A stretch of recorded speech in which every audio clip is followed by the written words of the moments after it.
Good afternoon. We are calling our Hamilton County Commission meeting April 6th to order.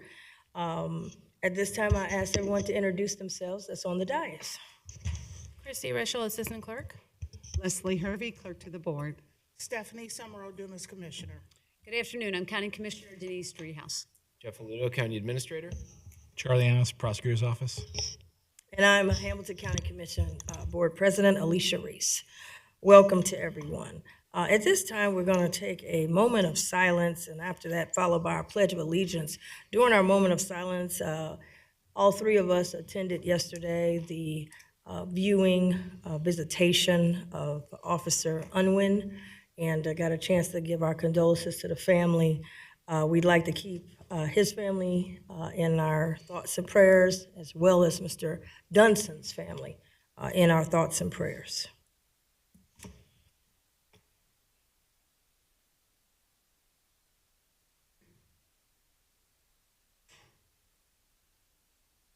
Amen.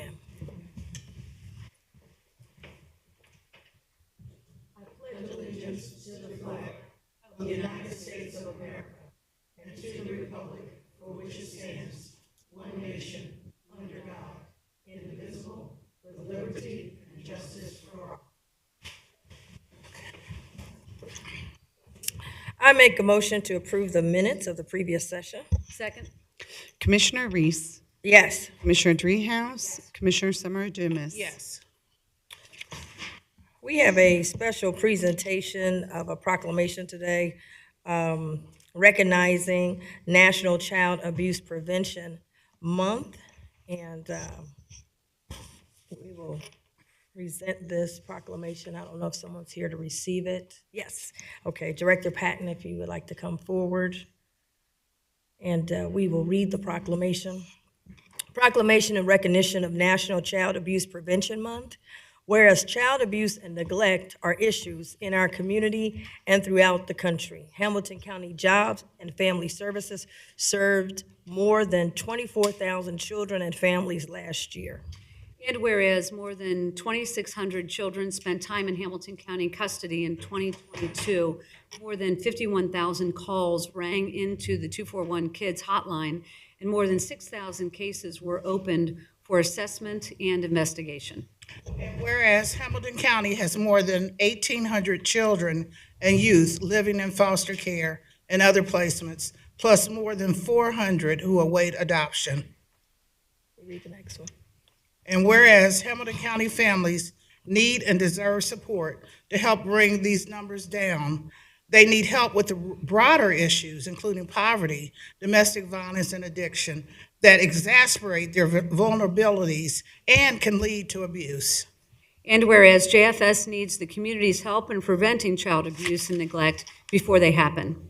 April is National Child Abuse Prevention Month, and we dedicate this month each year to bringing awareness to these issues and encouraging the community to help. And we believe everyone can do at least something, it's a hashtag. My son loves it when I do this. Hashtag one small thing to help reduce these numbers. And whereas Hamilton County JFS encourages everyone to visit hckids.org to see how they can help, to choose at least hashtag one small thing. And whereas we encourage residents to wear blue on April 12th and share their photos on social media to help bring attention to this problem. Now, therefore, be it proclaimed that the Board of County Commissioners, Hamilton County, Ohio, hereby recognizes April 2023 as Child Abuse Prevention Month and April 12th, 2023 as Wear Blue Day in Hamilton County, Child Abuse Prevention Month in all of Hamilton County.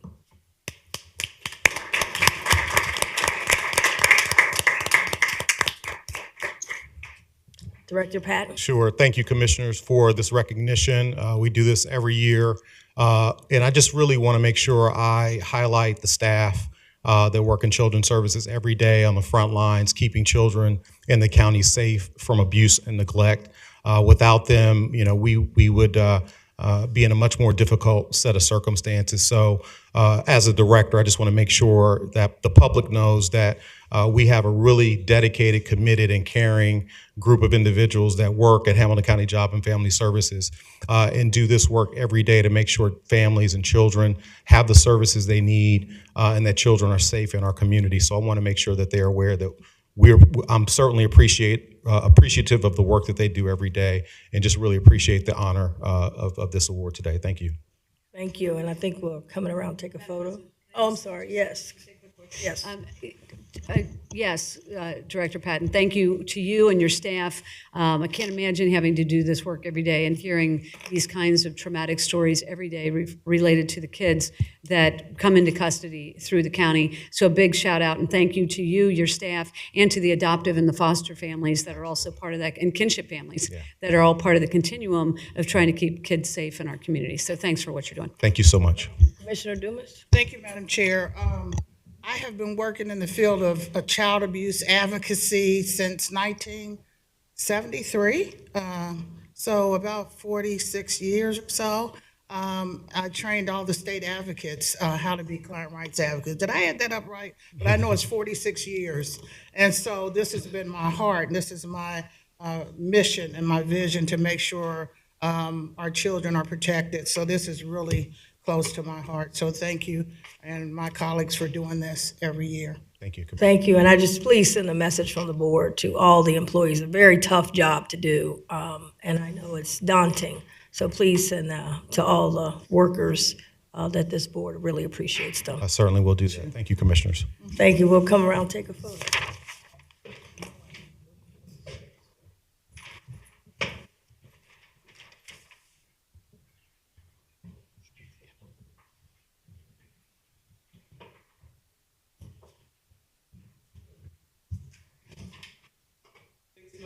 One, two, three.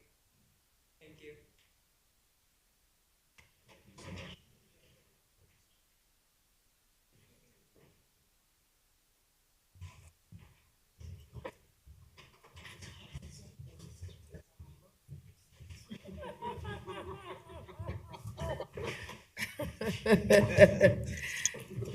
Commissioner Dumas said those numbers are not adding up. She doesn't look a day over 24 is what she said. Yes. Okay, now we will go to, we got a public hearing at 1:15. And all of these for the public hearing? Just two. Which one is not the public hearing?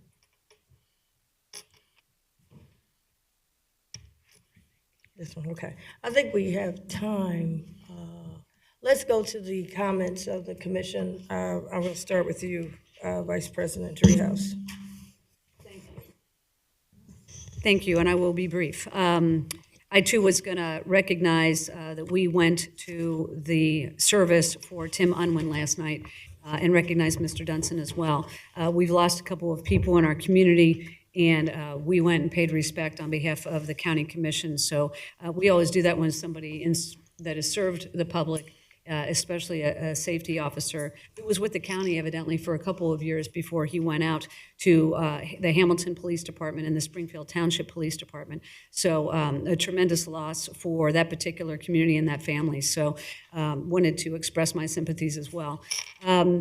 Also, a couple things I attended on behalf of the commission. The Green Cincinnati Plan was rolled out by the mayor, council member Mika Owens was the champion of this plan, and I participated on behalf of the county to talk about how the county and the city can collaborate related to all things green. So think of electric vehicles, think of solar panels, think of solid waste, think of all the things that we talk about to try to reduce the footprint of not only the city of Cincinnati, but Hamilton County, and the work that we are doing in conjunction with the city to try to be as green as possible. And so I want to say, and I don't know if I'll speak for myself, I think the city's just a little bit ahead of us, but we're working on it, and we're getting there. And I know we're going to have a presentation from the EV committee here coming up soon at a staff meeting, and Michelle Balls is also going to come in and talk about how to keep waste out of the landfill. So I was happy to represent the commission at the Green City plan unveiling. And then the Urban League, of course, where we just went to lunch. So I don't know how much we ate. I had a potato, but we just had to rush out of there so quickly. And then lastly, we celebrated opening day, the city holiday, a county holiday. And so it was good fun. And I was saying to one of the reporters, wire to wire, on that day, it's not going to work out. But we're still going to be rooting for the Reds throughout the season. So that's it. Thank you. Thank you. Commissioner Dumas. Thank you, Madam Chair. Just a couple things. Since we last met, the Hamilton County Addiction Response Committee Coalition met, and my staff attended that, administrative assistant. And then we had a video shoot for the Black Music Walk of Fame, which was very nice, and you'll be, if you attend in July, you'll be seeing that. I attended the opening day parade. I was in the observation deck. You guys waved very well. I was watching you. But it was a great opening day, just the energy among everybody, the unity. If we could just keep that every day. But I know I'm not being very realistic, but I'm going to still shoot for that, that we have the unity and the togetherness that we should have.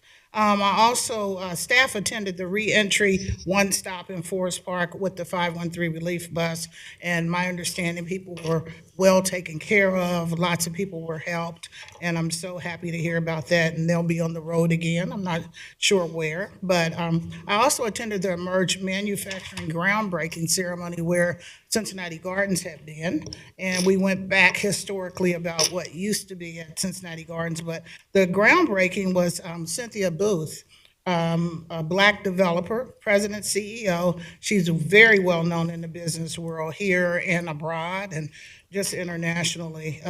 And she is going to open up a manufacturing company, and it will be about 100 people initially that will be hired. So that was exciting.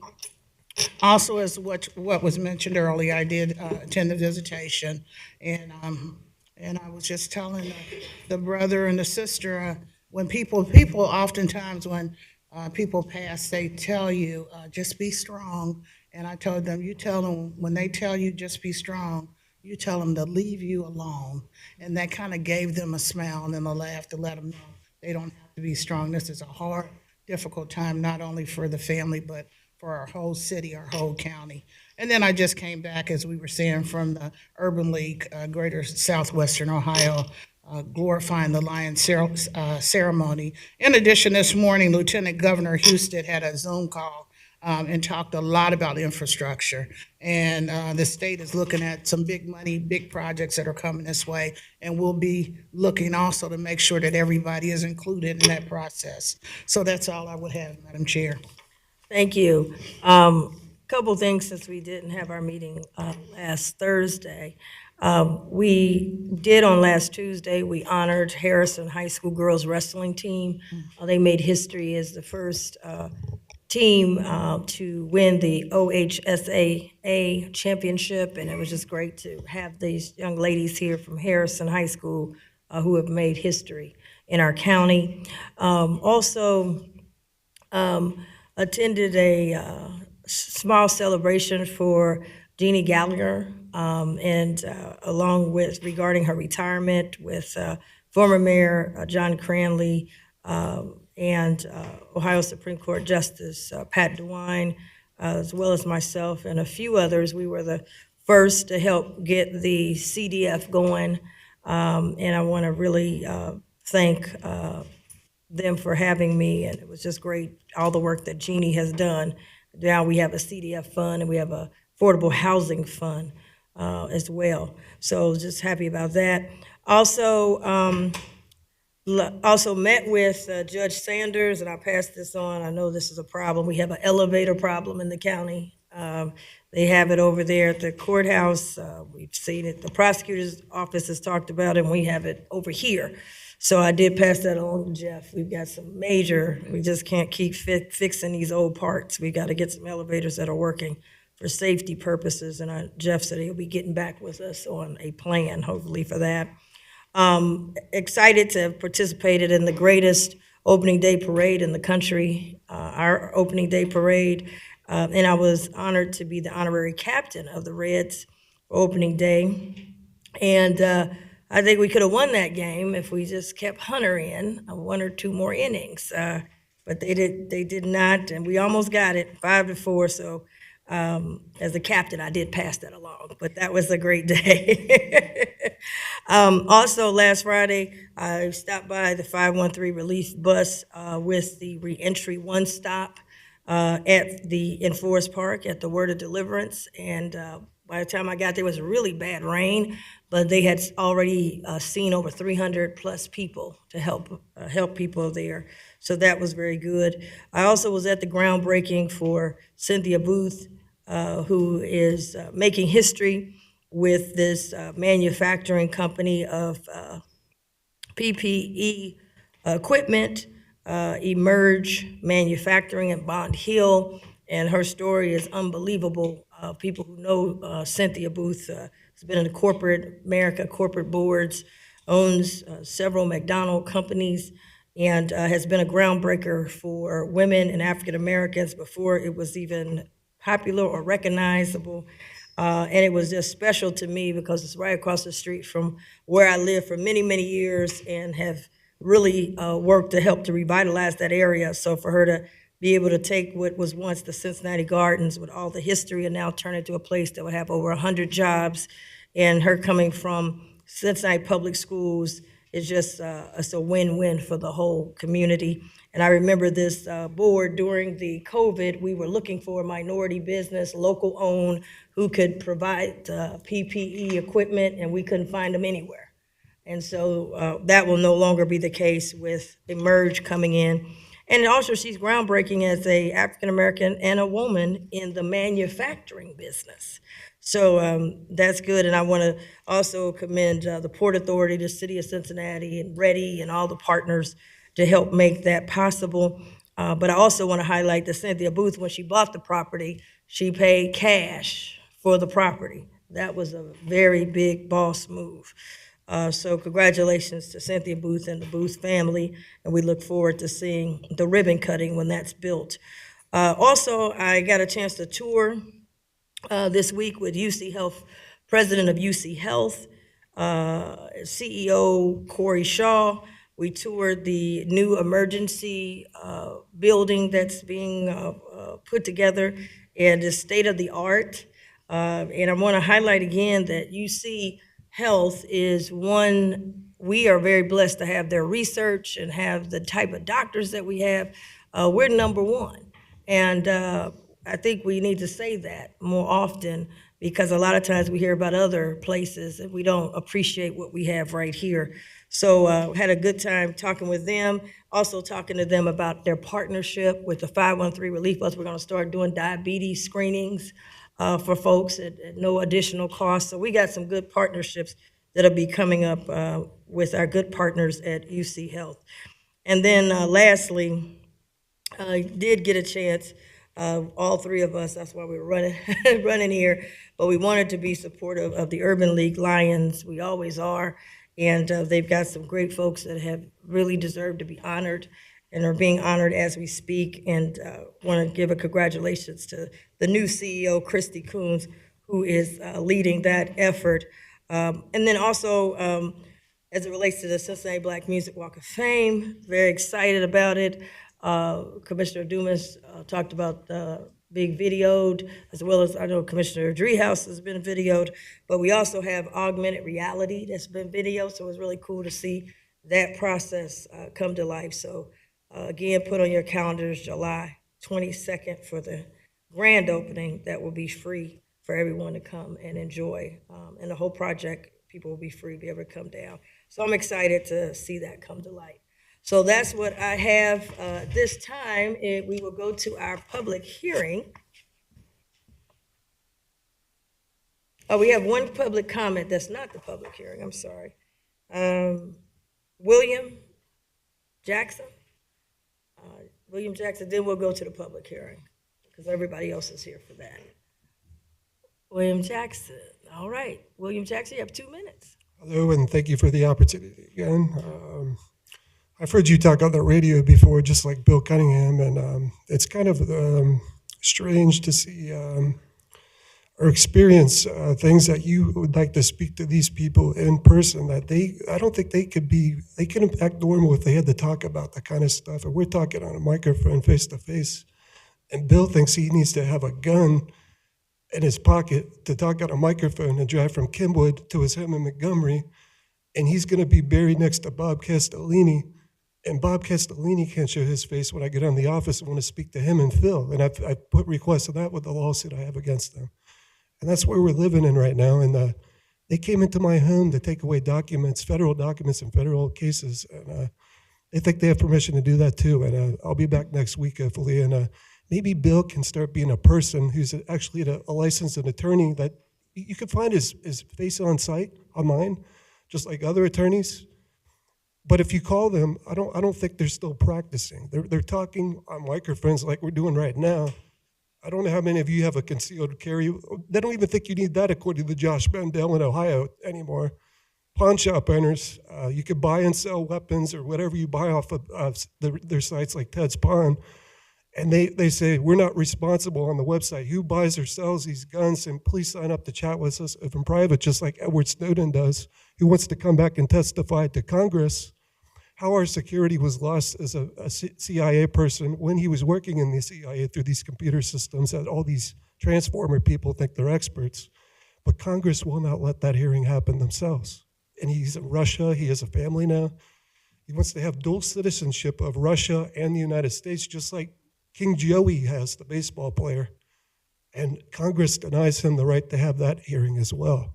I'm forming a petition, along with others, to have Edward Snowden come back and have a hearing with Congress as we're having in the commission, Hamilton County Commission today. Okay, thank you. Now we have a public hearing regarding zone case Green 2023 Legacy Living. Who is? I'm sorry, I didn't see you. I'm sorry. How are you? Good afternoon, everyone. My name is John Huth. I'm with the Planning and Development Department. We have a quick PowerPoint presentation to go over. This is a zone change request in Green Township. The first slide shows the approximate location of the property in Green Township. This is Harrison Avenue running north-south, Johnson Road just to the south here, and Remlin Road to the southeast. Just a couple points of interest on the map. Yeah. This one? Oh, wow. Yeah. And this will get me to the next slide. Perfect. Okay, then zooming in a little closer, this is an aerial photo of the site.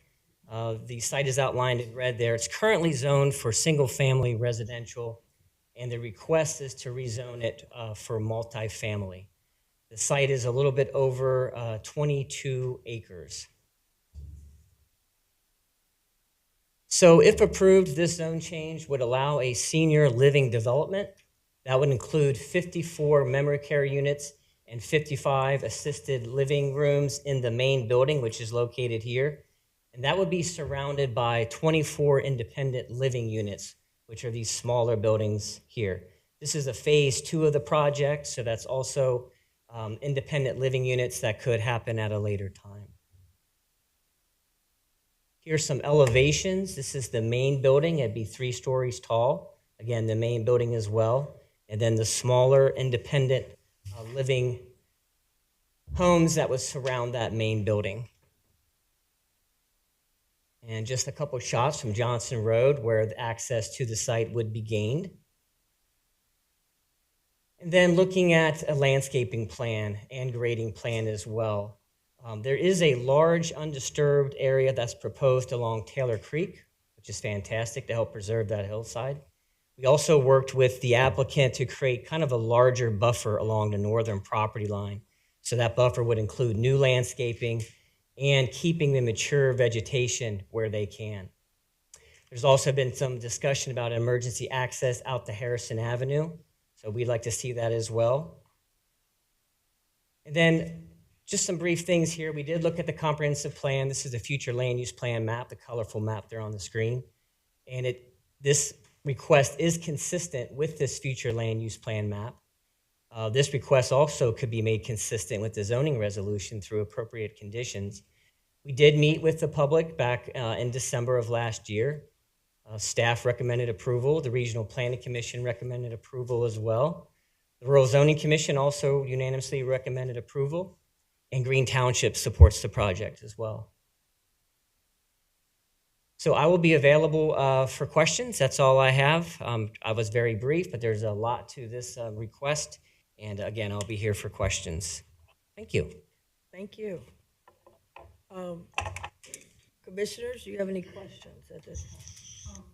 I Commissioner? just have one question related to the public hearing. What kind of turnout did you have? I mean, what were the kinds of things that you heard from the public? Sure. Yeah, we did that via Zoom, and we had about 10 residents from the area, as long as the applicant and the engineer was there as well. The biggest talking point was traffic safety on Johnson Road, and that's where the project is gaining their access. But I do believe they submitted the site distance study with the county engineer, and so they have received approval to put the entrance point into the development, which now we have on the screen, which is right here. So that would wind up the hillside up to the development. And I didn't mention that, but this is an existing single-family home that is there now, and it will remain. It's not really part of the project, but it will remain as an existing single-family home. But again, main topic of conversation was Johnson Road. Okay, and just one, if you don't mind going back to that map, one additional question, because it appears as though there's not a lot of development to the south of this site. Is that accurate? South of the site are some larger single-family homes. Okay. So that is accurate to say it's not really developed. But along Harrison Avenue, south of the site, would be the new Kroger building, the cinema, but that's, Yeah, I'm trying to get my bearings here. Okay, that's helpful. Thank you. Commissioner Dumas. Thank you, Madam Chair. Just a couple questions. Displacement, no one was displaced by this, correct? There is one home that would be, Not the one, but yeah, no. will that one home be, There's two homes on the property. The one is owned by the property owner who's selling the property for development, and then the existing home will remain. my concern, I heard you say about resident involvement via Zoom public hearing. No, I'm totally against that. I love Zoom, but there needs to be an in-person public hearing somewhere for people to come to. And that's where I am on that. So just to follow up, if I may, we did have our normal Regional Planning Commission meeting, which residents can attend, and also the Rural Zoning Commission, which all the adjacent neighbors did receive notification about all these meetings, and they were invited to come to the Rural Zoning Commission as well. And we did have a couple people who spoke at those meetings. So that was our in-person portion. But I hear you loud and clearly about future meetings being out in the public. Yeah, I mean, attendance is one thing, and being invited to a meeting is one thing, but be invited to a public hearing is totally different. Sure. So that's where I am on that. That's all I have. Great, we got a couple speakers, so we're going to hear from them for the hearing. Michael Chandler. Did I say that correctly? Is that you? It is me, yeah. Okay, you have 2 minutes. You were looking around like, who is Well, Michael Chandler? Anticipate going first. Michael Chandler, VX and VX. I'm the project engineer on the site, so I can probably speak to some of the more specifics about the challenges we had with the site and the challenges that the site just presents naturally for what it is. There's a large grade change across the site to get from Johnson Road up to the site. And as John Huth mentioned, access to the site was a concern of residents that came to our Zoom meeting and further public hearings. So as John mentioned, we've designed an access and then got it cursory reviewed and approved by the county. So assuming we get our zone change and our permits, that access meets county requirements from a safety standpoint. As John also mentioned, we have a enhanced landscape buffer along the residential abutting properties to the north. And we've done line of distance studies from the residential properties to the site to block our building. And lastly, one concern that came up from a neighbor was the nursery to the south. They have an existing pond that collects runoff from the site, and as developing the site progressed through design, we would be decreasing the amount of runoff that they got to their pond on their site. So we've worked with the county stormwater department and designed a storm sewer system that will provide them with the same amount of water they're getting now, that will be clean and continue to fund their ponds. So those are the three challenges through design, and I think we've worked through them proactively with the adjoining property owners. Thank you. Do you have a question? Yeah, as it relates to transportation assessment, was there one done during this process to see if there would be any issue with transportation coming in and out and things like that in the surrounding area? Did I miss it, or? Yeah, the county engineer did not request a traffic impact study for this site. I believe the proposal does not generate enough traffic to warrant a traffic impact study. Is that, Mr. Beck, we got to look at our engineer. He's shaking his head over there. Is there an assumption, Mr. Beck, then it didn't solicit a traffic assessment? Is that because it's senior living and you're not assuming that there'll be a lot of traffic because of seniors or because it's residential? Yes, that's correct. Typically we look at these sites and it's based on the number of buildings and the living spaces in it. There is a chart and a manual that we look at that shows, based on the type of use, square footage, how much traffic will be generated, and we base it on that. So if it's less than 100 vehicles per hour in the peak hour, it's typically not required to have a traffic impact study. We will still look at the access point on Johnson Road to make sure that there's adequate sight distance and it's safe for traffic for ingress and egress. Thank you so much. That's all I have. Sorry, Commissioner Dreehouse, you have anything? I don't have any questions. Okay. We have another speaker, Tony. Is it Shanta? I can't read your writing. I'm so sorry. Shantz, I'm so sorry. Welcome. If we could put something back, or the map on the screen, do I just hit this button? Oh, okay, there we go. So really quickly, we're bringing my name is Tony Shantz. I'm the owner of Legacy Living, along with my partner, Albert Worster from Worster Construction out of Indianapolis. We are bringing 3 service lines to Green Township that are greatly needed. The first service line are these townhomes, which is independent living. There's nothing like this in Green Township or the surrounding area. If you have a loved one that needs independent living, you really have to move outside of Green Township to get independent living with services. So this is a high demand service line here.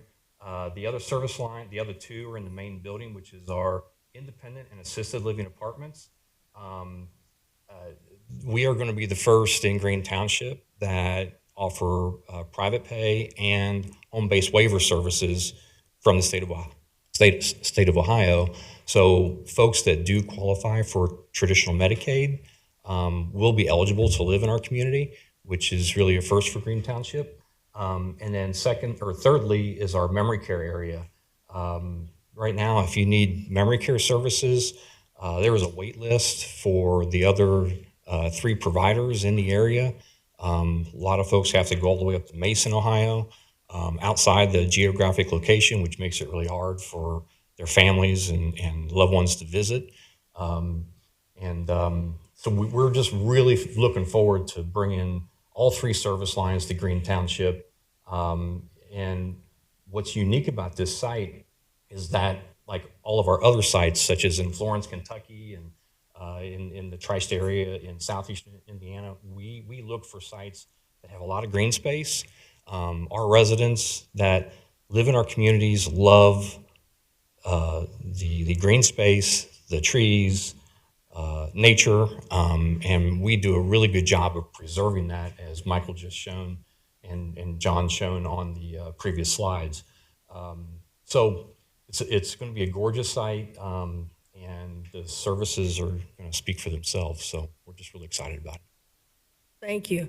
Any questions from commissioners? Just one comment. So I agree that this is something that's needed, whereas the population ages and needs change for housing. I think we're very involved in doing affordable housing ourselves, and some of the money that we're working through CDF to disperse through the American Rescue Plan. So housing is way up on the list for this county commission. And so this is, I think, an example of how the private sector is also stepping into this space and providing senior living and assisted living for a community that is growing out in Green Township and is aging, and so is going to need this kind of housing there. So just one quickly, have you ever built anything in Hamilton County? Is this your first foray in Hamilton County? My former company that I formed in 2012, Traditions Management, has Traditions at North Bend, off of North Bend Road, just about a mile and a half from this site. Okay. So, yes. Okay, and the topography is challenging here, isn't it? I'm sorry, what? The topography. They always are. And In this area, I'm trying to think of this area. I know this area, and there's nothing there for a reason, right? It's hard to build there, isn't it? And that's where we come in, down in Florence, Kentucky. We opened up in June, right off of US 42 and Gunpowder Road. And we opened up in June, late June, so our first full month was July.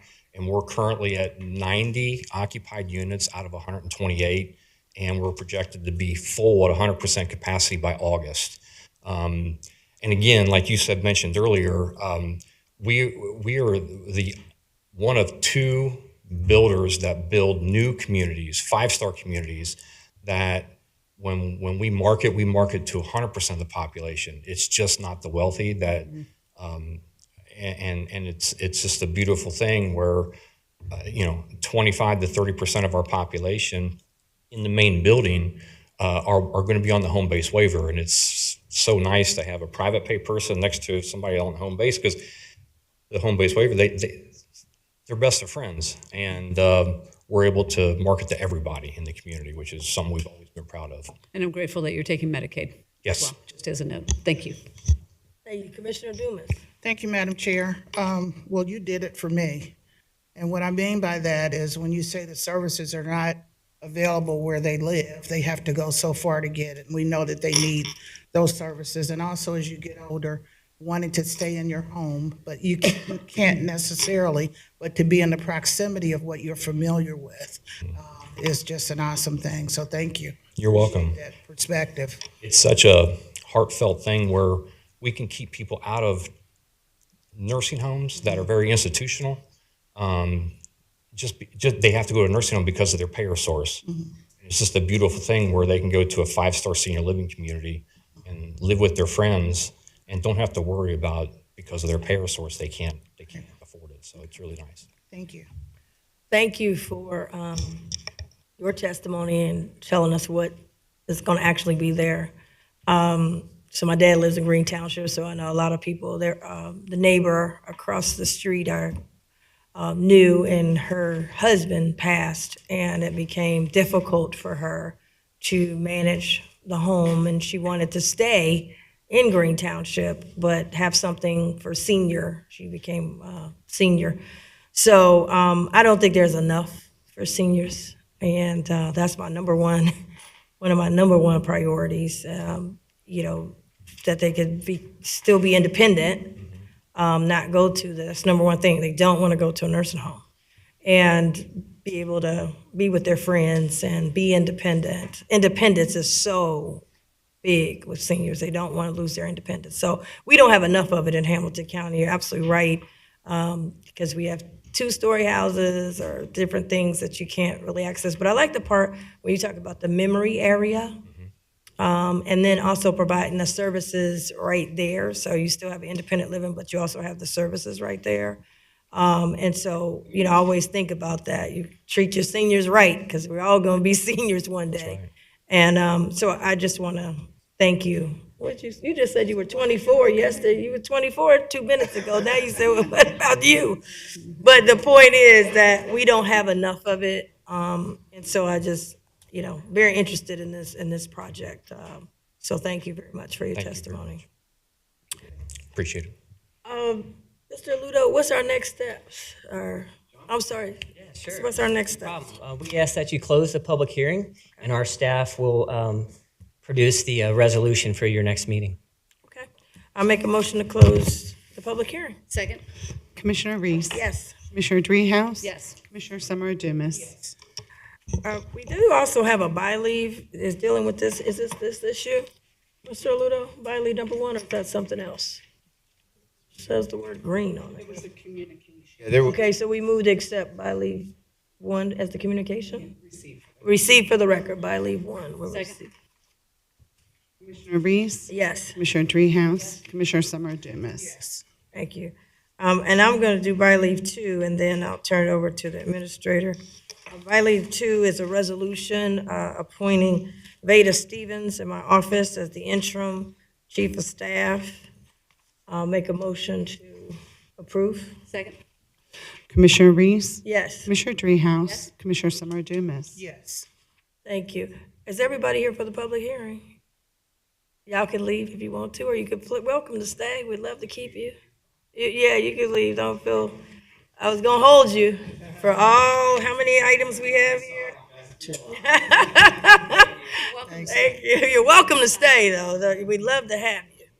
But if you have to go, we understand.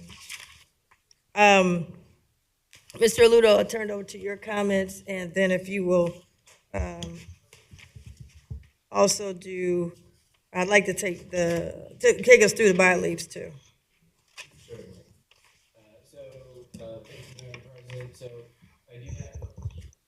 microphone's not on. Do have a couple of by leaves today. No real by leave comments, but just some by leave items that we have. So by leave items 3 through 5 in your packet relate to the county's large tourism event grant. The board is aware that the board has budgeted for a large tourism event grant over the past 2 years to really support key events in our community, what I would call staple events in our community that are important to the fabric of the community, important to the quality of life of the community, and specifically to this grant, important to economic development, tourism, and the promotion of the economy of Hamilton County and Cincinnati. So the board established a grant program 2 years ago, especially as we were coming out of COVID, to help with some of these grants. But the board has decided to continue that into the future. So we solicited for applications. We have 3 grants today that we're going to recommend resolutions allowing me to negotiate agreements with each of these. And I'm going to turn it over to our senior policy manager, Mark Von Allman, who will walk through each of these grants and the recommendation on each. Afternoon, Commissioners. It's not really a presentation day, just can quickly walk through our 2023 process for the large tourism event grants. As Jeff mentioned, we received, well, actually, I can mention that we received 4 applications. They were reviewed internally by staff, and we were also assisted by the Convention and Visitors Bureau. And with those 4 applications, we have 3 by leaves today recommending you to authorize Jeff, as he mentioned, to negotiate 3 funding agreements with those grantees. So, Christy, if you don't mind, could you just bring up that slide? That'll help me walk through the awards. Thanks a bunch. I don't need that. So, first one up on the list there is with Santangelo Group, Inc. for the Cincinnati Music Festival. They've requested $830,000. We're recommending funding for $750,000. As we go down the list, second award is for Flying Pig Marathon at $400,000. Third, Oktoberfest Cincinnati for $100,000. And we are not recommending funding for the America's River Roots Experience. So that would have a total grant amount of $1.25 million. We'd be reserving $250,000 that were allocated to the overall grant program. So just kind of in totality, those are what the 3 by leaves are recommending, and I'm happy to answer any questions. Okay, thank you. Could you talk about you have on here $0. Is that was because, why? I don't want people to just think 0. Yes. The application came in initially with an event that we were able to compare to a previous event held in Hamilton County, Tall Stacks. I think the most recent incarnation of that was in 2006. Since then, the applicant has informed us that they're revising the scope of the event, and it's more so just kind of a ramp up to a 2025 much larger event. And this program isn't really set up to support events that are happening in future years. So that's why we brought that funding down to zero. And Madam President, if I could, just at Yes, this yeah. point. So at this point, because we just received this application or the revised application essentially a couple of days ago, you'll note that there is some capacity remaining in the program at this point. We're going to continue to take a look at this over the next week or so, and if there is a rationale to bring it forward objectively, that it meets the objectives of the program, we'll bring it back. We just didn't have the time to do that in time and to be fair to the other applications, which I know are all on a condensed time frame. We didn't want to delay the entire process because of our continued work on that one grant. So, Yeah, thank you. And I think probably being more than accommodative because there was a deadline. Yeah. So even saying we're going to work with you after the deadline. Thank you for your work on this. There are ways that the county brings in revenue, and one of them is through hotel motel tax. We take in money through sales tax. We also take money in through parking, in addition to other things that we take in funding. So that's why tourism for us is important, and this is connected to hotel room nights. And I know that I want to work on this because I don't like it. For example, the Music Fest weekend, we charge the largest amount on hotels than any other weekend. Any other weekend. Every single year. We're at $400 and up per night. And that's a lot of money that comes back to us, but we take in, it's the largest, we put, the prices jump that particular weekend, even though we have other big events. It doesn't also allow them to even have a hotel block where they can do like a convention would. They can keep the costs down. So we do know we bring in a lot of money on that particular. I don't know why the hotels feel like they make all their money that weekend. But we do take in a lot of money on that particular weekend. Now, in this grant, also, isn't the Festival 513, I know that I see Mr. Boumani here, and I see Fran Santangelo here, I guess, if there's any questions. But in this grant, is Festival 513 the smaller festival involved with this as well? Because I know that they've been there for years as well as, and I know Commissioner Dumas had asked about them last time. With the application, a portion of the budget that was included with that is dedicated to the separate event that you're talking about. Okay, so it keeps us, okay. All right, I'll open it up, but Vice President Driehaus. Thank you for the presentation and for walking through this. Just very quickly, once on the buy leave item number 3, it says $75,000. Yeah, so I just, for the record, I just want to make sure that, Yes. I know that's not the right The amount. resolution is correct. That's right, okay, but I don't want to pass something that's not correct, so I just want to just point that out. So, yeah, I'm, gratified that this is coming forward. I introduced this a couple years ago, and the intent was to create economic development for the community and for the county to be a partner in some of these really large events that bring room nights in, that bring sales tax in, that really create economic benefit to the county and the city. And so the city has always partnered with these organizations. I thought it was time for the county to step up and do the same because we are beneficiaries of the economic development that's generated through these events, both the event day itself and then, even leading up to and after because of the room nights that are associated with this. So I'm glad to be supporting these. Interested also in the Roots. I know they applied on time, but then they amended their application.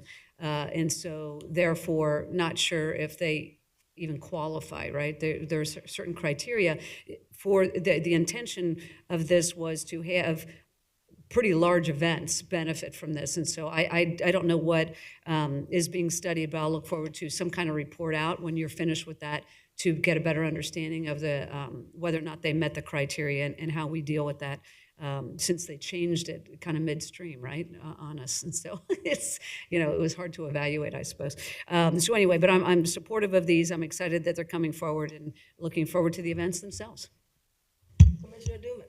Thank you, Madam Chair. I'm also excited. Economic development and impact is certainly important. It's not one of my most exciting elements of this. I mean, I've supported as a commissioner as long as we're doing other things like people, things for people, and we are. And so because we are, I am supporting this wholeheartedly. And I'm really glad that you guys follow through on the Roots application because they have no track record. This would have been their first year, and I think it's good that I don't know when we're gonna end up approving, but that we wait and see what they produce. All the other ones have a long track record, so I'm real happy that we decided not to go through with it right now. So thank you for your work. Thank you, and I do want to also acknowledge, I think, the partnership with the Cincinnati Music Festival and our county Cincinnati Black Music Walk of Fame grand opening, and that'll be open 365 days, and the synergies between the people who have played there over the years and who are going into the Walk of Fame, it just creates that music corridor along with the Andrew Brady Center, which will also be utilized, as well as our stadium. Paycor Stadium will be utilized. So just wanted to highlight that. I'd like to make a motion to approve, unless you all have any other questions, but I'd like to approve by leave numbers 3, 4, and 5. Yeah, I'd like to. Second. Commissioner Reese? Yes. Commissioner Dreehouse? Yes. Commissioner Summer Dumas? Yes. Thank you. Thank you, Commissioners. I do have one additional by leave. Today, by leave number 6 on your agenda is a petition for annexation to the city of the village of Indian Hill of 3.863 acres from Columbia Township. This would be an item to receive for the record and forward on to the Hamilton County engineer for their assessment of the project and report back to the board. I have not had any conversation at this point with the administrations of either Columbia Township or Indian Hill on this, but as I do, I'll forward that back to the board. Okay. I make a motion to receive it for the record. Second. Commissioner Reese? Yes. Commissioner Dreehouse? Commissioner Summer Dumas? Yes. And no further by leave items, Commissioners. All right, thank you. Now we move to the regular agenda. Mr. Beck, our engineer, is here. Good afternoon. We've got several items this afternoon. Item number 1 is a resolution for the 2023 Sidewalk Repair and Replacement Program. This is allowing us to go out to bid on the previous project that we had a hearing on for the sidewalk replacement for 2023. The engineer's estimate is $70,320, and the funding comes from the Road and Bridge funds. Item number 2 is a resolution approving a purchase contract for tree pruning and removal with Asplin Tree Experts. The annual amount is $50,000, and we use them on an as-needed basis. This money will come from the Road and Bridge funds also. Item number 3 is a resolution vacating a portion of the unimproved right-of-way for Willow Road in Sims Township. This was the hearing we concluded on March 16th, where we had no opposition, so this is the resolution to allow that vacation to happen. Item number 4 is a resolution authorizing a joint agreement between the Hamilton County Engineer and Crosby Township for construction of improvements on Benning Lane and Fort Scott Boulevard. This will allow us to do work for the township on our resurfacing contract. The township will pay all costs associated with this, which is currently approximately $180,000. and that will be part of our resurfacing program. Item number 5 is a resolution authorizing an OPWC cooperative agreement between the Hamilton County Engineers Office and the Warren County for the Fields Erdel Road widening project. This agreement will allow Warren County to apply for $800,000 in OPWC District 2 funds for the Warren County portion of the project. Currently, we have a $14 million project estimate on that. We have $5.4 million we're getting from ODOT. Warren County's putting in $4.45 million. Applying for, I've already received $800,000 from OPWC. The balance is $3.35 million for Hamilton County, and we will be applying for that in September for OPWC to hopefully get that. So this will allow Warren County to move forward on their portion. Item number 6 is a resolution for the 2023 thermoplastic and epoxy pavement striping program. These are our long edge lines and center lines that we use thermoplastic by contract. The engineer's estimate is $351,750. Again, that funding is from the Road and Bridge Fund.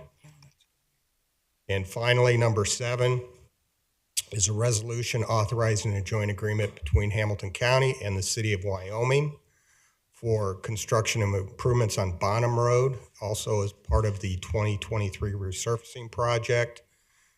City of Wyoming will be responsible for all costs associated with work in the city, and that's currently estimated at $65,703. Okay.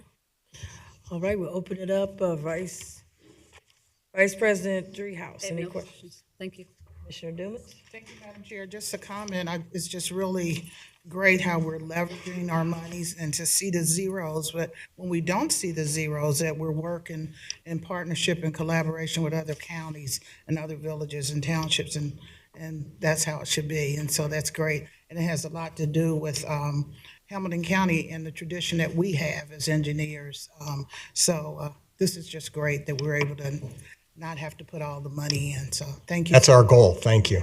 Thanks. All right, I will, I'll put a motion forward to adopt items number 1 through 7. Second? Commissioner Reese. Yes. Commissioner Dreehouse. Commissioner Summer Dumas. Yes. Thank you. Thank you.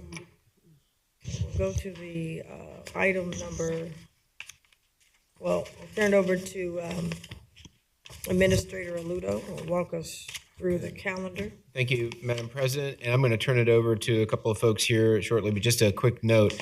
I guess one benefit of having an agenda that has 2 weeks on it is that I think the policy direction of the board becomes very evident when you're looking at this agenda. We just did the tourism event grants. We've got the board just passed multiple public works projects. The regular agenda items that we'll go through here shortly cover the range of things from addiction response to youth resiliency to workforce development. So some really great stuff that the county's doing that I just want to bring some attention to en masse before I turn it over to some folks to walk through this. The first item on your agenda is number 8. This is an agreement between the county and the village of Amberley for a COSAP grant. I'm going to turn it over to Megan Guthrie, who's going to walk through the partnership with Amberley as it relates to our QRT program. Good afternoon, Commissioners. So this is for our Bureau of Justice Assistance, Department of Justice Comprehensive Opioid Stimulant and Substance Abuse Grant that we received in September. This is a $1.6 million grant over 3 years to expand our deflection programming in Hamilton County.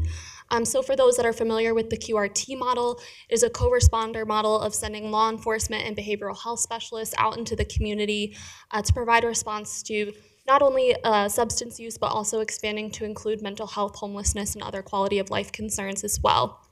So this particularly is for some of our law enforcement efforts on that side. For those that are familiar with how we kind of traditionally set up the quick response team, the Hamilton County Heroin Task Force, so a joint partnership between administration and the Association of Police Chiefs. Commander Tom Fallon is kind of detailed to us out of the village of Amberley. So based on that longstanding agreement, we will provide similar details for part-time officers. So they won't necessarily be Amberley officers.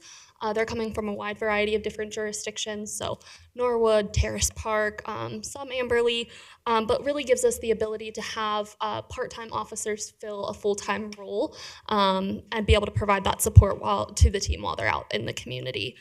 So this will be for an up to amount at the current detail rate, which is $45 an hour for up to $300,000 over the course of the 3-year grant. I'm happy to answer any questions. Any questions? Just one comment. Happy to support these resources going to the quick response team. I think we've all learned over the years how important that program is. So thank you for bringing this to us. Thank you, Madam Chair. Just a comment, when I hear about grants, you guys have a great team, and even though we have monies that we could possibly have used for this, that you guys went out and worked for grants, and I think that's just great. Thank you. Thank you. Thank you. I think we're gonna I'd like to go through them and I'd then like to go through all the items. all the ones that are under the commission. Okay. Thank you, Megan. I'm going to turn it over to Assistant Administrator Holly Chrisman to walk through a lot of our ARPA grants related to public health infrastructure, youth resiliency, and workforce. Thank you. Good afternoon. So items 9 through 17 are all related to the American Rescue Plan Act funding. The first two items 9 and 10, are related to grants to healthcare providers. The board authorized $3 million in our ARPA funding to help healthcare providers with COVID-19 mitigation and prevention projects. And the goal of this funding is really to address any ongoing impact of the pandemic while positioning the county to be stronger and more resilient when faced with future outbreaks. So you may recall we did a presentation on all of the grants that we were recommending for funding in last fall. And we've already awarded, I believe, 3. So these are the final 2 grant agreements for this pot of money, the $3 million. So the first, item 9, is a resolution authorizing a grant agreement with Children's Hospital in the amount of just over $1 million. Children's will use this funding to develop a new public health data system to allow for more situational awareness and learning. And this will help benefit the collective public health response to any future outbreaks of COVID or future pandemics. So Children's is going to purchase, obviously, all the hardware and software. They're going to build the system and refine the technology and operate it, train all the users to make sure they're aware of how the program will work. And what's nice is the American Rescue Plan Act clearly states that, obviously dollars can be used for public health for this type, and they actually call out public health data systems as an eligible use of ARPA funding. So with that, I believe we do have a representative of Children's here if there are any questions. We have Krista Meyer with their Government Relations Department. I don't know if she wants to say anything or if the board has any questions on this, but I'm happy to answer and happy to introduce you to Krista as well. Hi, Commissioners. Thank you so much. I just wanted to, on behalf of Cincinnati Children's, thank you for the opportunity to apply for and receive this funding. As was said, it will help to make sure that we have the data and surveillance information that we need to be prepared to respond should there be a future pandemic or another public health emergency. So thank you very much. Our project lead on this is not in town, and so I can take back any questions that you might have for him on this. Thank you. If there are no specific questions on Children's, I'll move on to the next item. So the second public health grant is a grant agreement with Mercy Hospital in the amount of just under $265,000. And this is for them to purchase equipment such as negative air pressure, flow machines, UV lights, for both their hospitals at Jewish Hospital and Anderson Mercy, as well as retrofitting 2 exam rooms at their emergency department at the Mercy Harrison Emergency Department. So again, it's roughly $265,000 for this equipment, again, to help with COVID patient treatment. We do have Laura Proto here with Mercy Health, if there are any, I believe Laura's here. Nice to meet everyone for the. Yeah, that's right. Sorry, if there are any questions. Sure. I just wanted to say I'm Laura Proto. I'm from the Mercy Health Cincinnati Foundation, and thank you to the commissioners and the board for granting us this award. I'm happy to answer any questions that you have about it. I mean, I think one of the things that's unique about the Mercy proposal is that we're going to be retrofitting the exam rooms for our graduate medical education team, which we're really proud of. And we have many of the people that come in and use those clinics are obviously from the poor, the marginalized communities, people that don't have insurance or underinsured. So we're excited for this opportunity to add, to better service our community with helping with COVID mitigation and prevention. Thank you. Thank you. So item 12, moving on, switching gears to small businesses. Item 12 is a resolution authorizing an agreement with Economic and Community Development Institute in the amount of $1.5 million.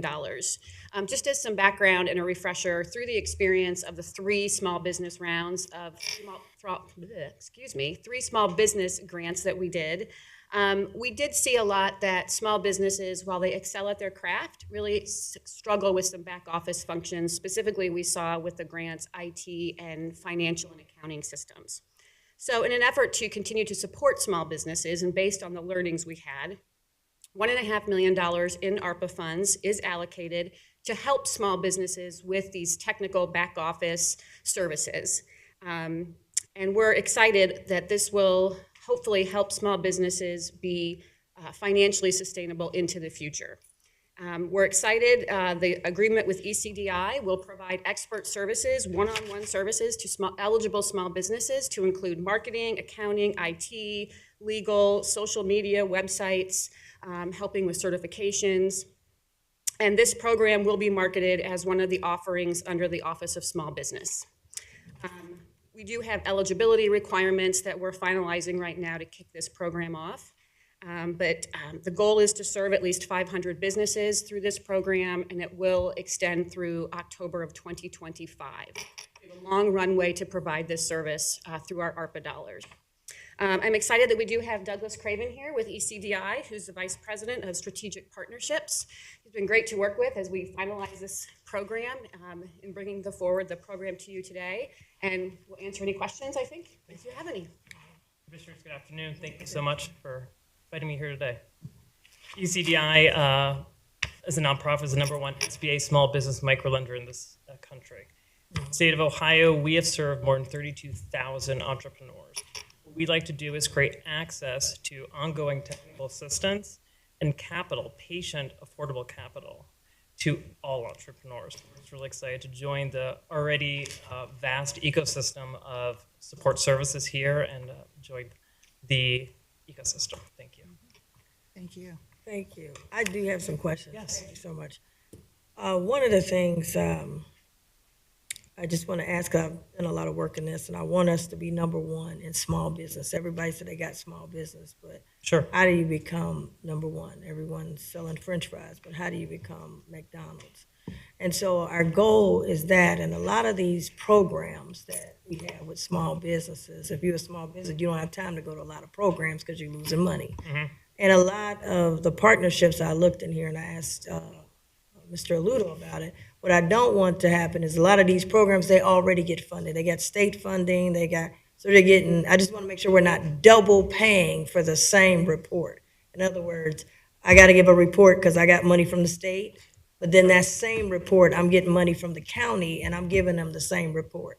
So I'm trying to figure out how do we become innovative? Yeah, because we have a lot of these technical assistance everywhere. Contracts is what is not everywhere. I think where we really excel as the #1 microlender is our innovative approach to ongoing one-on-one individual technical assistance. And that could be anything from working with our partners like SBC Consulting, who was part of the first round of the Hamilton County grant program.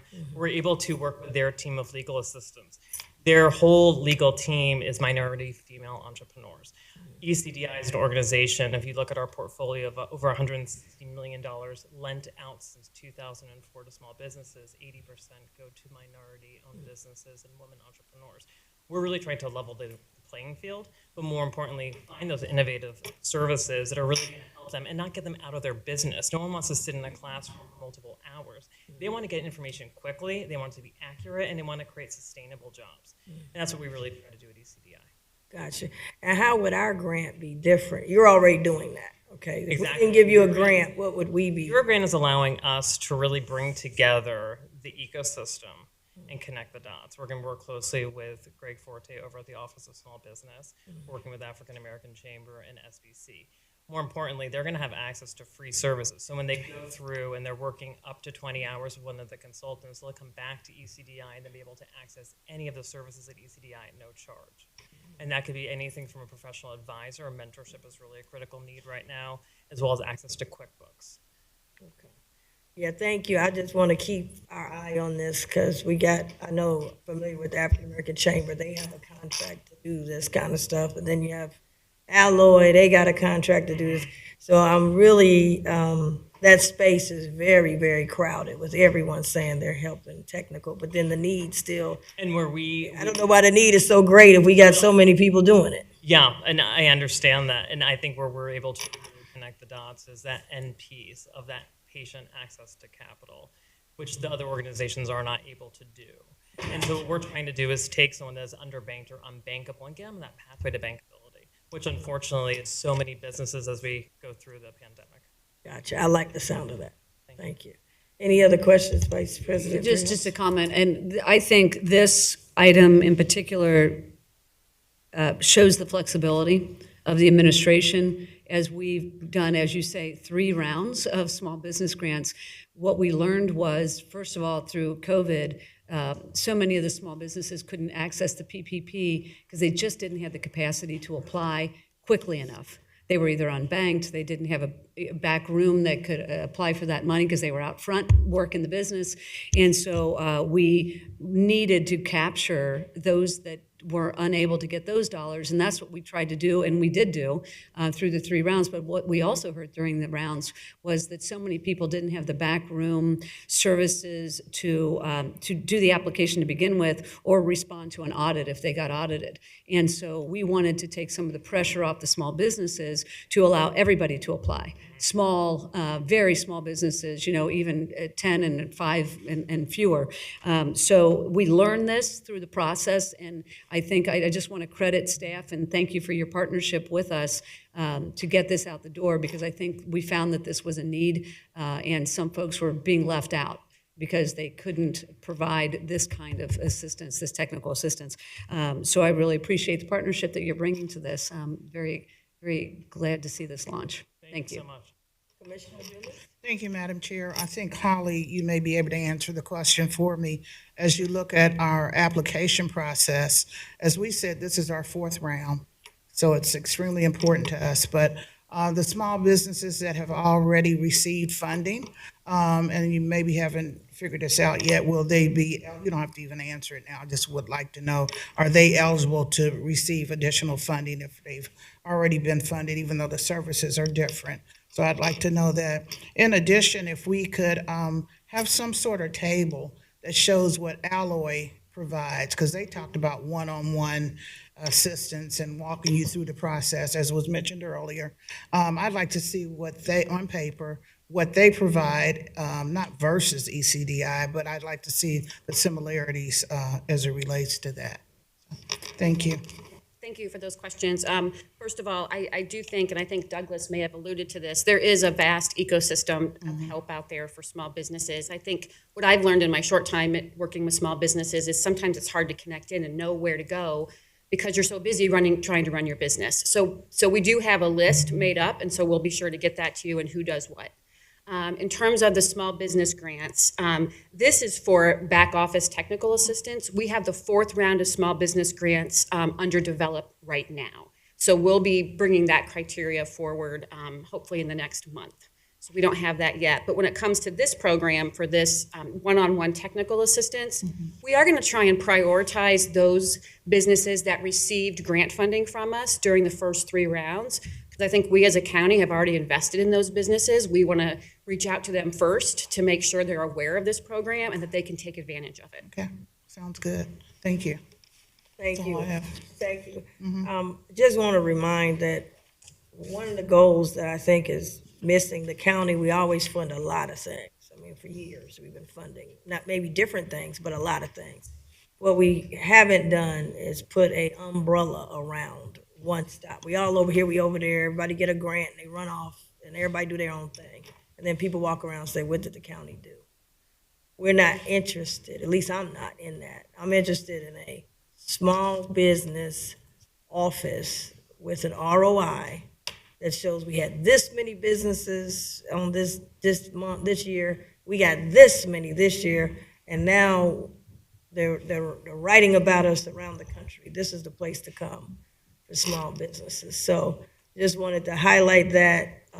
Even though we're funding different NIPS here and NIPS there, there needs to be one number, one place to go, and that funnels you to the right place with a ROI. I'm looking at this ROI. Did anybody get help? We've got too many meet and greets around here, and there's no contracts. And I'm saying that because I came from that. So it's desperation out here. People need to be able to pay their bills, as you know. So I'm glad we're connecting. But I wanted you to hear it from me. This is what I'm thinking, and I know others, you've heard it from them, what they're thinking as well. So I appreciate what you're doing. No, and I appreciate everything you're saying. I think ECDI, what exactly you want to see, we're leveling the playing field, but more importantly, our outcomes speak for itself. It's sustainable jobs in our local economies, and that's what's the backbone of all the neighborhoods that make Hamilton County so wonderful. So thank you guys so much. Thank you. Looking forward to working with you. So the next slug of items, I believe it's 13 through 16, are all related to youth programming. The board may recall that you authorized up to $3.9 million in ARPA funding for nonprofit organizations to expand their youth programming. So these next four items are related to this grant program. I will say, I think this was mentioned when the Office of Youth came in to present. The outcomes of these programs will all be reported out under the umbrella of Office of Youth. So item 13 is a resolution authorizing a grant agreement with the Cincinnati Youth Collaborative in the amount of $105,000. They're going to use the funds to expand their existing Mentoring Excellence program that does what it sounds like. It provides student mentoring, college prep, work readiness, and social and emotional support. And it also connects students and families to academic and community resources. Through this program, CYC will serve a minimum of 700 students in primarily 4 school districts, those of CPS, North College Hill, Mount Healthy, and Winton Woods. I believe Mary, I'm going to mess this last name up, Marie Russikovich, thank you, from Cincinnati Youth Collaborative is here. Thanks for being here. Good afternoon, Commissioners, and Holly, thank you so much for this opportunity. We're thrilled to have this opportunity to apply for this funding to lean into our mentoring programs and use their services to combat social isolation and to serve the students that Holly mentioned. Just thank you for this opportunity. Thank you. I want to, and I'll open up to my colleagues, but I wanted to also connect with, I think the mentor program is very important, but I also want to mention the scholarship program that you guys have, getting kids to go to college. I don't know if you still do it, but you had the #1 place you can go to find all these scholarships. And just wanted to say that I'm going to, as our administration and our Jobs and Family Services, reach out as part of our youth program. One of my goals is for our kids to get more scholarships than anywhere else. So people say, man, I need to live in Hamilton County. They're finding all this money. Because I believe there's a place if you want to go to school, even if it's, junior college or technical or certifications, we're trying to increase that and take the barrier of cost away. So definitely this mentorship, I think, is a beginning, but I'd like to see us partner, expand that partnership to help with what you're doing, to get the word out to more kids, to help more parents, more foster parents, kids who fortunately are in our system, to get them an opportunity to go to school or go get their certification, keep the costs down so they can have a better life as well. So I wanted to highlight the work that you guys have done over the years and look forward to partnering with you. Vice President Dreehouse. Yeah, just a quick question. Where are the mentors coming from? Or what is your recruitment method for the mentors? So one of the great things about Cincinnati Youth Collaborative Programs is that we offer a full range of mentoring programs for young people ages 2 through college, or second grade rather, through college. Hard to mentor a 2-year-old. Right. And we recruit volunteer mentors from all over the community, whether they come to us through our corporate mentoring programs. We recently launched an incredible program with PNC where their staff is coming in and working as mentors. But our bread and butter has been for 30 plus years our one-to-one mentoring programs. And we recruit those volunteer mentors from all across the community in many, many different ways. Okay, great. I mentor down at Euler. I just was curious. She's got a bunch of mentors down there too. I just wonder how these two things fold together, but I'll ask her. Thank you. Commissioner Dumas. Thank you, Madam Chair. Mentoring, of course, is extremely important, but CYC I've always done as a job work placement. This is for mentoring. So Holly May can help me with this. I remember seeing a flyer on our website about if any businesses need any young people to work for them. Now, is that through JFS? That's true. Okay, so that's what I need to know. Thank you. Okay. Thank you. Item 14, again, continuing with youth programming, is a grant agreement with ICRON in the amount of $142,500. And this will allow them to hire some additional staff to help with the increase in the number of youth coming through their programs, to help with anxiety, depression, and also to purchase a van to help their youth overcome transportation barriers to getting to the therapy sessions. So that's ICRON, and I believe Randy Strunk, the director of ICRON, is here.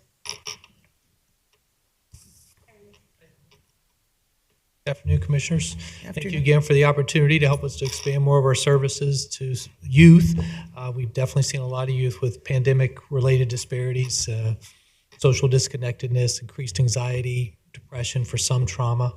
And we're hopeful with this program we'll be able to expand our services and serve more youth and also meet them in the community. We had one individual that was moved to a different group home, did not have bus transportation, so was no longer able to come. So hoping to get out there and see some youth that aren't able to connect to some of the local agencies. I do want to say it's all really about empowering the youth and supporting them to help them on their journey to completing additional career, education, and other types of goals that they have. I do want to thank Commissioner Dumas for an event that I was at about a year ago where she had some free bracelets that she donated.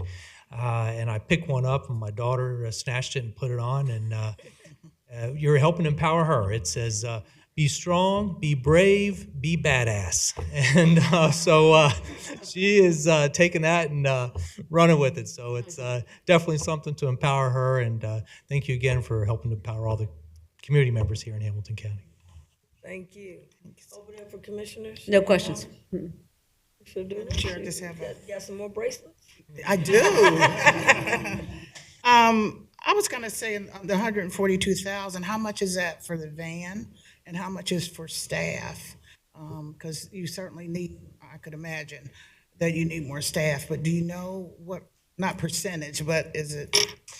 Yes, the van is 40,000 maximum, so below 40,000, and the rest will be used towards staffing. That's what I like. Okay, thank you. Majority for the rec services. And we just recently put to rest was 1997, so we're glad to be getting something.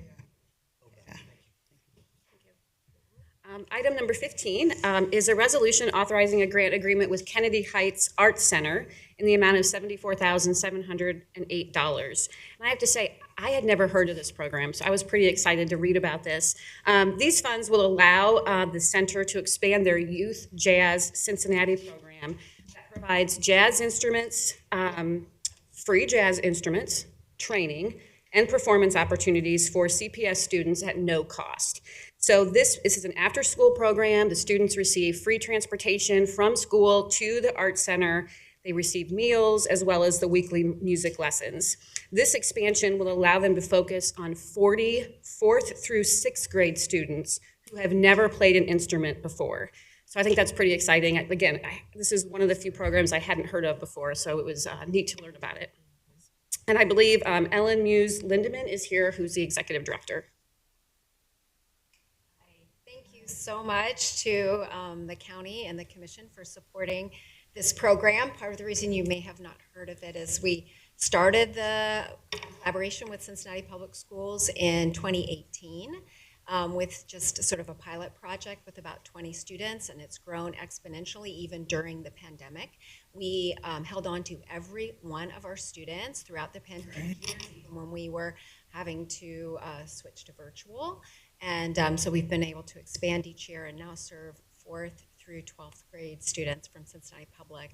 And as mentioned, this funding in particular will allow us to reach out to some of our most marginalized and underserved students in Cincinnati Public Schools by focusing on schools that currently do not have a band program, and 100% of the students are eligible for the free and reduced lunch program, and we currently are not seeing students from those schools coming to the academy. So this will allow us to reach out to those specific schools and recruit 40 new students, again, they do not have to have had any instrumental music training to become a part of the program.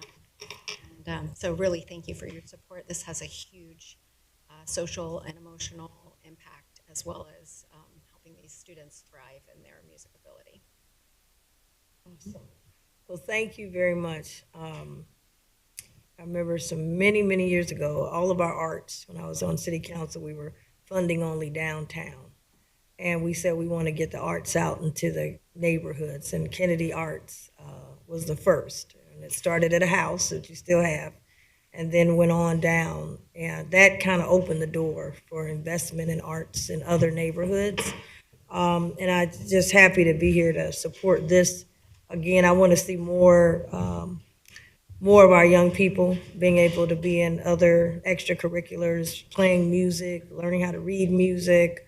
And a lot of times the barrier is that, a parent can't afford to buy the instrument, and we don't want that.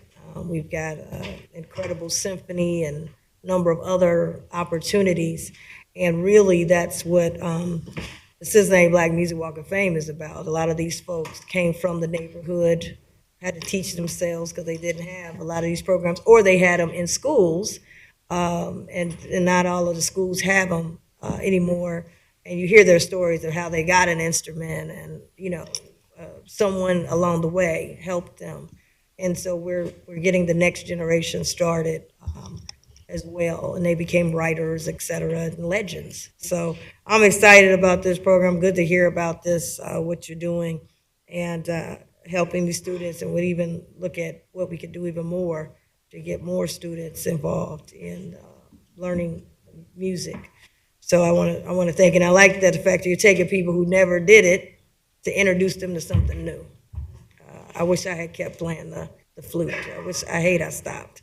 But yeah, it's a great thing. Any questions? Thanks for what you do. No questions. Commissioner Dumas. I'm just overwhelmed over here, all the great things that this board is doing and planning on passing, and just really excited about how we're targeting youth that have maybe never been targeted. So I'm just speechless.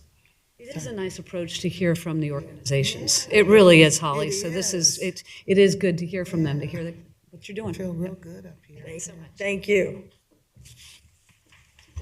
Okay, we have two more. All right. Number 16 is the last. Did Icron leave? Yes. Oh, goodness. Okay, that's okay. Thanks. Item 16 is a resolution authorizing a grant agreement with Grad Cincinnati in the amount of $224,000. These funds will be used to expand their college readiness and retention program to serve at least 120 students from 4 schools: Taft, Western Hills, Riverview East, and Euler.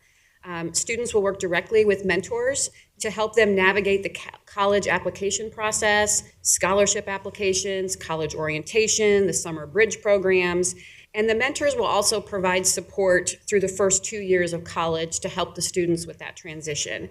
And in addition, a small portion of the grant dollars will be used in case there's an emergency fund needed for the mentees as they embark on their college career. With that, I'll invite Patricia Stewart Adams, the Executive Director of Grad Cincinnati, to answer any questions or provide any additional information. Well, first I'd like to say thank you so much, and I am so excited to be able to receive this funding because I've been trying to get this funding for years to go with our students as they go off to college. What we find with our students, we're able to get them in college, but the persistence rate once they get there is very bad. If you look at the persistence rates at the University of Cincinnati for our Cincinnati Public Schools students, it's very low. So our program helps to develop the students all the way. We start with our students actually in our elementary schools, and we provide a very unique tutoring program where we're partnering with the University of Cincinnati Community Service Department, where we're bringing in over 452 tutors to our students in elementary school, a free program. So that's great. Once they get through the elementary process, then they transition into our high schools, and we bridge our students to the high schools that she mentioned. And once we get them there, we provide them with every kind of service that we can do because we're very involved with Cincinnati Public Schools. We serve as a lead agency in the schools that they mentioned about that we're going to be supporting. And that's providing them with all the services and the resources they need to stay in high school, to get them graduated, which we know the graduation rate has not been that great within Cincinnati Public Schools. But the students that we work with, 100% of those students graduate from high school. So we're very proud of that. As they go off to high school, GRAD is awarded, just from Grad Cincinnati, over $1.2 million in scholarships to our students. So we want to see them stay there. But we have college coordinators in the building that work to get even more. For example, Euler, I just got the amount of scholarship dollars that our counselor there has done thus far, and he's already raised over $2 million in scholarships for students from Euler, and that happens across our schools. But as I said, this grant is going to help us with our persistence. We're going to start with the students in their senior year. We're going to connect them to the mentors that we're going to bring into the school so they get to know those mentors prior to going off to college in their senior year. And those mentors will follow them into college and work with them for the first 2 years. What we find, if they get through the freshman year and the sophomore year, they're more likely to graduate and persist all the way to get their degree. So this money is very important to me. It's like icing on the cake for Grad Cincinnati, and I am so appreciative of the fact that you're awarding this to Grad Cincinnati. Thank you so much.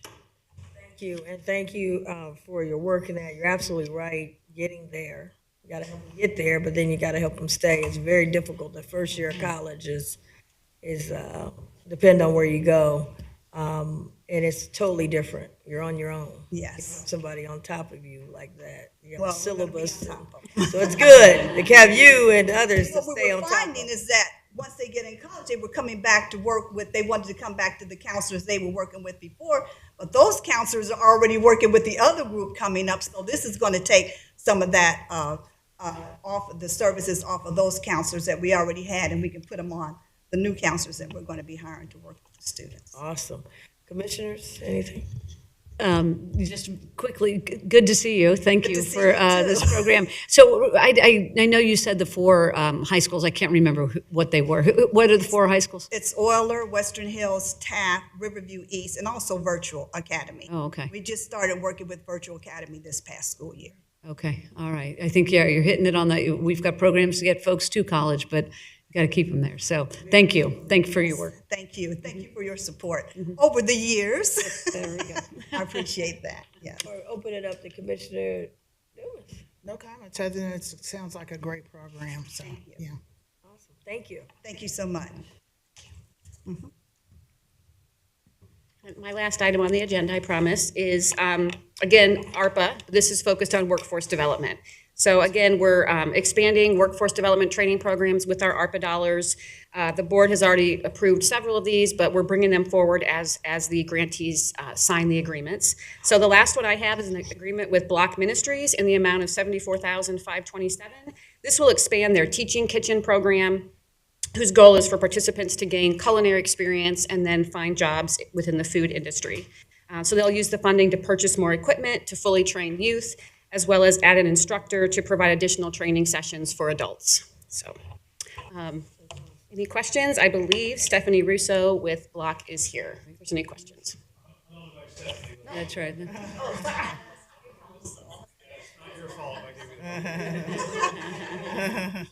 Standing in for Stephanie is Dwight Young. I'm the founder director of Block Ministries. Thank you, commissioners, for having us here today. This is our 25th year of ministry and outreach in Price Hill, and we live and work there as missionaries. And this program has been in our third year. We were a test pilot for West High School for students that were in credit recovery as seniors, kind of their last shot at graduating. And some of these students are special need students as well that are streamlined. So the last 2 years, we've been running 2 different sites with 2 different chefs and multiple classes a week. And now we're trying to expand because CPS has asked us to take some other schools like Withrow, Hughes High School as well, and do this program. It's worked so well. The graduates are getting jobs in Walmart and Kroger. Our staff continues to follow them to try to help them maintain those jobs and to stay in an employment. But the bigger issue is to see how they are after a 12-week course when they start and when they finish, and who they have become is pretty overwhelming. To watch these young people who felt like they weren't going to be able to accomplish anything now on their way and having dreams of starting their own restaurants. But let's start easy. Let's get a job first, right? So this is what we're doing. This will help us take on a lot more students, more classes. They actually bring us the students during the day for 3-hour classes. So the schools bring the students to us with an adult, and we teach for 3-hour sessions. And we will be able to add sessions as well as students, and so we're going to add some equipment and some more staff for that. So thank you. Any questions, I can take them. Thank you. Thank you very much. Any questions? No, thank you for being here. Thank you for the explanation about this particular part of what you do in Price Hill, and thank you for your work. Just another great program. I was wondering what Block stood for. Believing and living one Christ. Thank you. That's all I have. Thank you, Holly. Thank you for. I'm glad we're doing it this way, because you get people. What did they do with all that ARPA money? Now they know, and we are getting it out to help the people. Can I offer one more thing?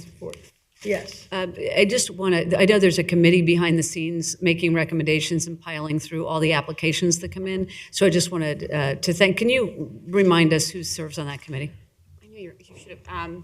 So for the Youth Resiliency, it was Sarah Adams, who's our federal grant administrator. We had a representative from Interact for Health, and we had a representative from Job and Family Services for the Youth Resiliency grants. Thanks to them. Okay, I'd like to make a motion to approve and adopt items number 8 through 10 and items 12 through 17. Second. Commissioner Reese. Yes. Commissioner Dreehouse. Yes. Commissioner Summer Dumas. Yes. Thank you. Item number 18, MSD. Good afternoon, Commissioners. Brian Welsh, Deputy Director and Chief Engineer at MSD. I'm here to present a resolution for a construction project, and I actually don't think I've ever done that before, but Jack is retired, and Jack's replacement, Lauren, had a scheduled day off today, so please bear with me. It's all on you now. It's all on me. And actually, I'll make this quick because I know it's been a long meeting and we're ready for a break. But a quick sidebar, I've heard a lot of great things about collaboration and going back to the Green Cincinnati plan. I just want to say that I think the county is further ahead than everyone might realize, because MSD has a very large project, the Little Miami Biosolids project that is currently under design. It's been in the works for a long time. Has a very big green component. It's going to reduce our carbon footprint. And we've also identified a funding source through the Inflation Reduction Act that's going to bring back potentially $40 to $50 million in funding for that project alone, which is a very large project, but we can get 40% credit from the federal government. And if commissioners, if you think it's a good idea, we've been asked by Holly Crispin to come in next month to present on the capital program. So far this year, it's going well. But I'd really like to present a few slides on that project to give everyone an update on where we're at and how it's going, and present. So I think it is really, what I'm going to talk about next is kind of boring, but that's an exciting project that everybody would like to hear about. Thank you. Well, yes, definitely give him my interim chief of staff now, and work administrator will get it on one of the staff meetings. Look forward to it. All right, I'm so glad you said we're ahead, of course. He works for the Yeah, city. you know, I love the city of Cincinnati, but everyone's going to want to take credit for it, but yeah, it is Jeff a was county sitting sewer there district. quiet, but I think we had a presentation last year said we were ahead. We just don't have to. We got to work on our marketing. We just don't have a We don't have- Green We're working on our marketing now. But Yes. he didn't want to raise any controversy, but I saw him over there. They'll take credit too, trust me. Works for the city. All right, so back to the more mundane reason that I'm here. I'm here to present a resolution for the Polk Run Wastewater Treatment Plant sludge storage tank with odor control project. This project is to replace existing tanks that were constructed in 1968. It will improve solids handling, expand our sludge storage capacity, mitigate odors, and allow us to comply better with our permits. This project originated with the 2019 solids handling master plan. It involves demolition of existing tanks, demolition of the existing sludge pump building, sludge loading station, and then construction of 3 new tanks with mixing systems, a new pump house, and all the associated electrical equipment, as well as odor control. The resolution itself is for the board to approve the detailed plans and specifications and engineer's estimate of costs, declaring the necessity to proceed with the improvement, and appropriating $12,966,300 from the capital improvement program, so that the city manager is authorized to advertise for bids.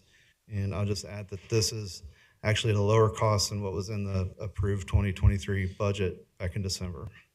Slightly lower, not over. When you say lower, what was that? What was the original? It's within, I think, and I'm here with Tony Yee, who's a little bit closer to the project, one of our principal engineers, but I think it's like within a couple $100,000 lower. Okay. Thank you for the presentation. Now, I do have one question. Sure. With this, thanks for the presentation.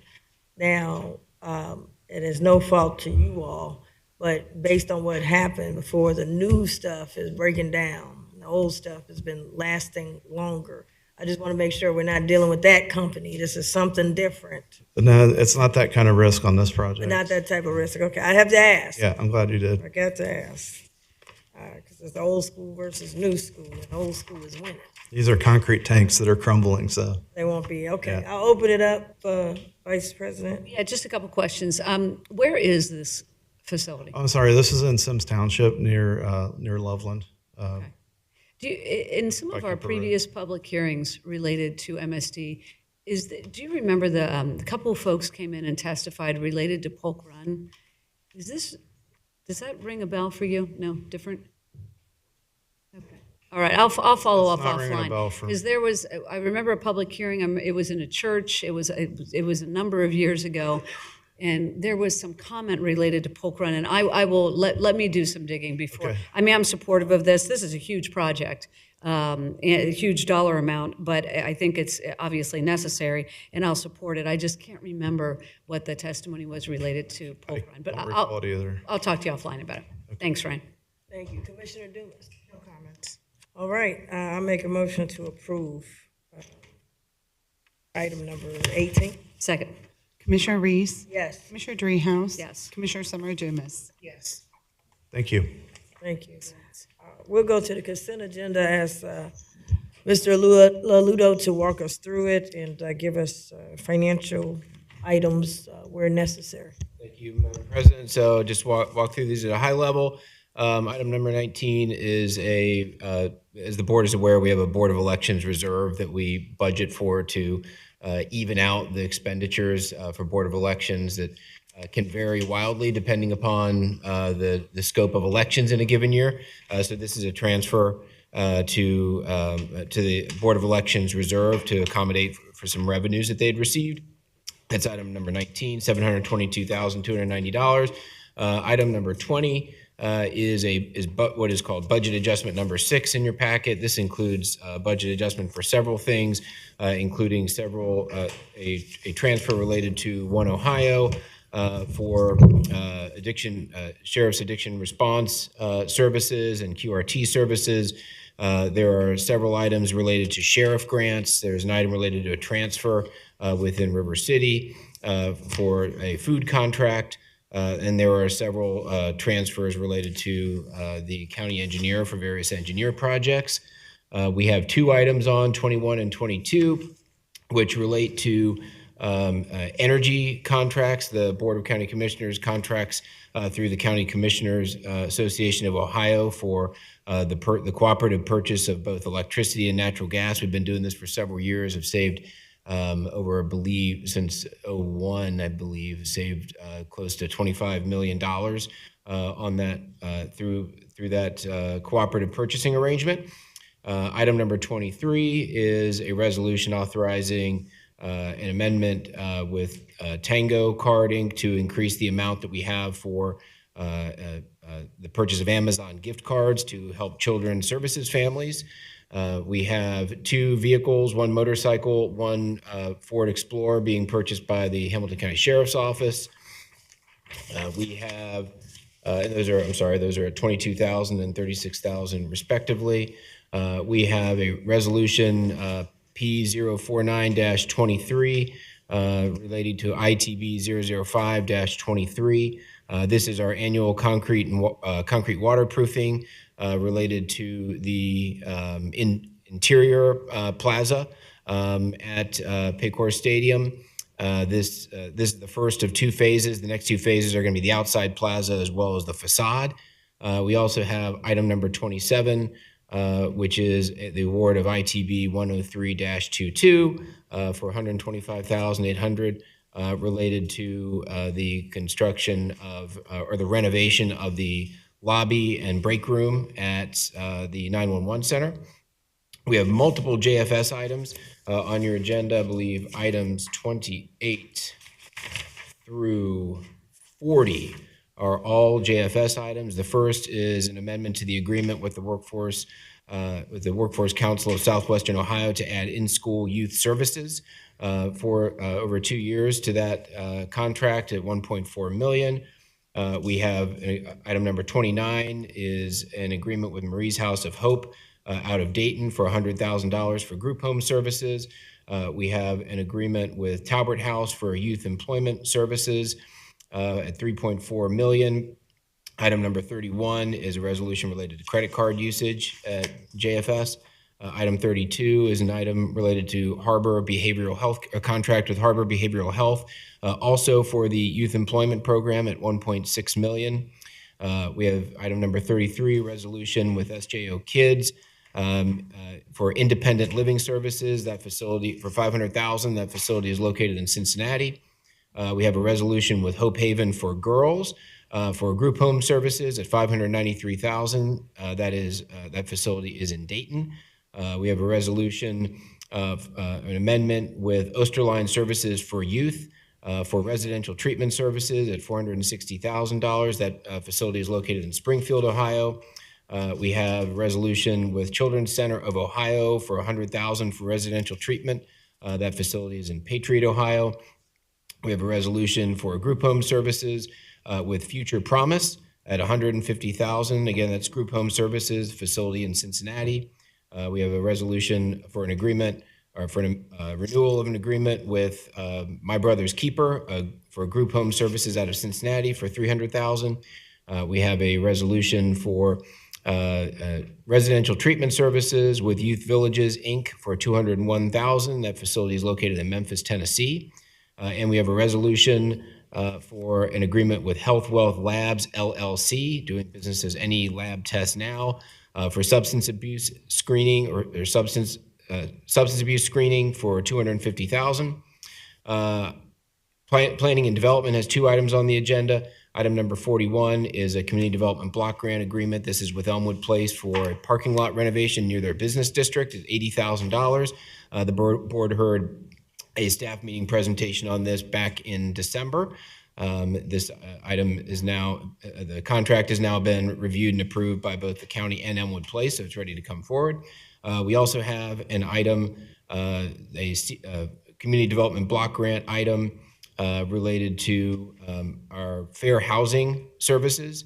This is with Housing Opportunities Made Equal. A portion of our CDBG grant has to include the furtherance of fair housing. This is our contract at $75,000 to support that.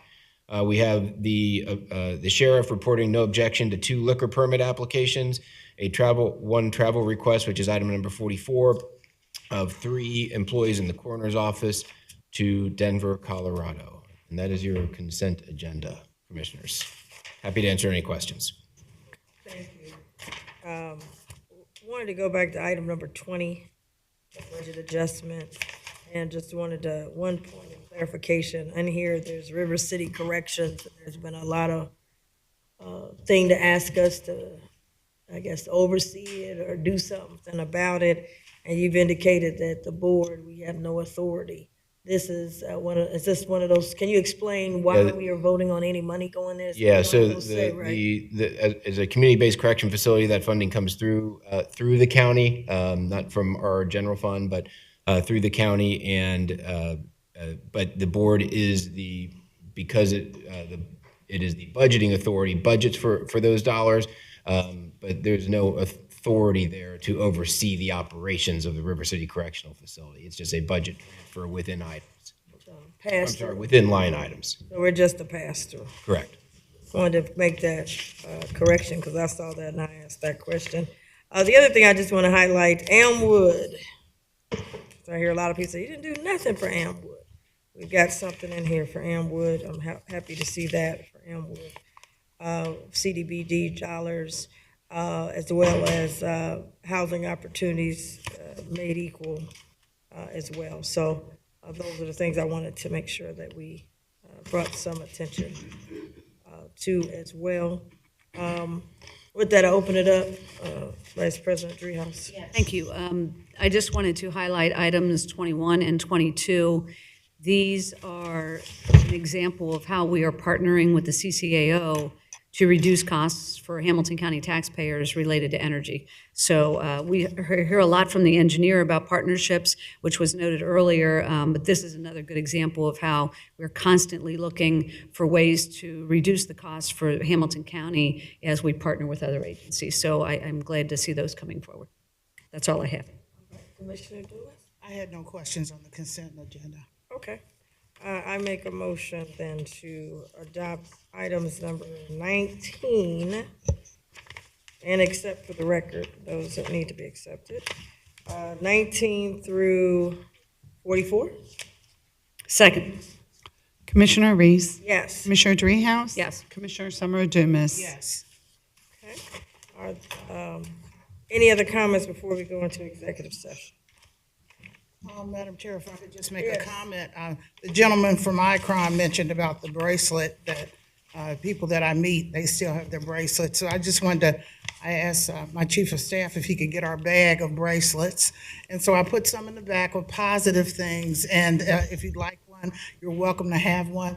The second reason I wanted him to get them is I don't remember any cussing on any of the bands. So I was like, I was wondering about that. Yeah. So anyway, I did say that. This is getting hot saucy. We're going to have to look at them.